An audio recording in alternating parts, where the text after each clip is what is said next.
નમસ્કાર ખેડૂત મિત્રો, ન્યૂઝરૂમ પાલિતાણા યુટ્યુબ ચેનલમાં તમારું સ્વાગત છે। આજે સાંજે ખેડૂતો માટે એક સારા સમાચાર સામે આવી રહ્યા છે। પ્રધાનમંત્રી મોદી સરકારે 2031 સુધી યોજના લંબાવી છે। આ યોજનાની અંદર હવે 2031 સુધી ખેડૂતોને લાભ મળશે। સરકારે ખેડૂતો માટે 3.15 લાખ કરોડની કરી છે સહાય। તો ચાલો જાણીએ 2031 સુધી કેવી રીતે ખેડૂતોને મળશે લાભ। અને ચેનલમાં નવા છો તો પ્લીઝ ચેનલને સબસ્ક્રાઇબ કરવાનું ભૂલતા નહીં।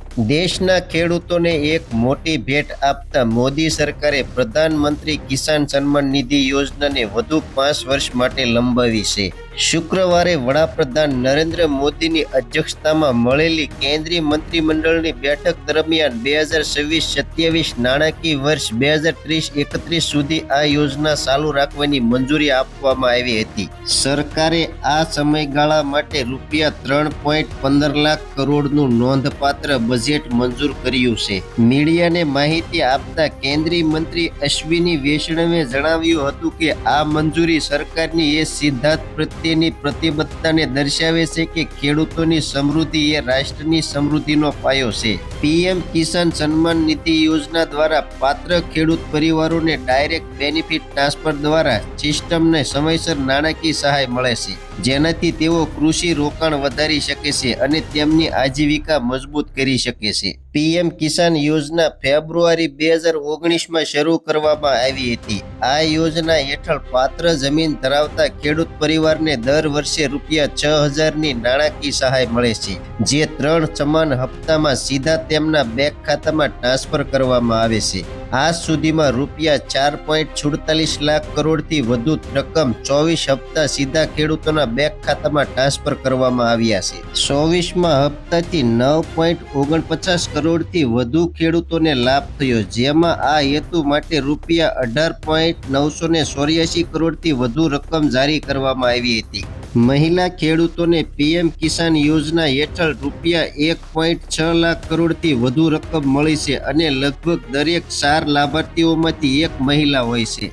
પીએમ કિસાન યોજના હેઠળ આપવામાં આવતી સહાયથી ખેડૂતો સમયસર બિયારણ, ખાતર, સિંચાઈ સુવિધાઓ, કૃષિ મશીનરી અને ખેતી માટે જરૂરી અન્ય આવશ્યક ચીજવસ્તુઓ ખરીદી શક્યા છે। તેનાથી ખેડૂતોની ઉત્પાદન ક્ષમતામાં વધારો થયો છે, શાહુકારો અથવા અનૌપચારિક ધિરાણ સ્ત્રોત પરની તેમની નિર્ભરતા ઓછી થઈ છે અને ગ્રામીણ પરિવારોની આર્થિક સ્થિતિ મજબૂત થઈ છે। 92%થી લાભાર્થીઓએ કૃષિ પ્રવૃત્તિઓ અને કૃષિ રોકાણો માટે સહાય ભંડોળનો ઉપયોગ કર્યાની જાણ કરી। લગભગ 85% લાભાર્થીઓએ તેમની કૃષિ આવકમાં સુધારો અને શાહુકારો પરની તેમની નિર્ભરતામાં ઘટાડો થવાની પુષ્ટિ કરી। પીએમ કિસાન યોજના ડિજિટલ ઇન્ડિયાના અસરકારક ઉપયોગનું એક મુખ્ય ઉદાહરણ છે।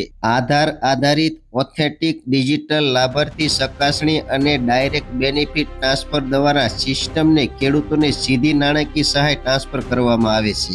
આ યોજના ફક્ત નાણાકીય સહાય પૂરી પાડવાથી આગળ વધે છે, તે ખેડૂતોના આત્મવિશ્વાસ, આત્મનિર્ભરતા અને કૃષિ રોકાણ કરવાની ક્ષમતાને પણ મજબૂત બનાવી રહી છે। ખેડૂત મિત્રો, પીએમ કિસાન યોજનાને 2031 સુધી ખેડૂતોના ખાતામાં હપ્તા ચાલુ રહેશે। આગળ આપેલી માહિતી તમને સંપૂર્ણ રીતે સમજાઈ જ ગઈ છે। તો માહિતી કેવી લાગી કોમેન્ટ બોક્સમાં કોમેન્ટ કરજો। ચેનલમાં નવા છો તો ચેનલને સબસ્ક્રાઇબ કરજો। હવે મળશું એક નવી માહિતી સાથે। ત્યાં સુધી બધાને જય જવાન, જય કિસાન, ભારત માતા કી જય।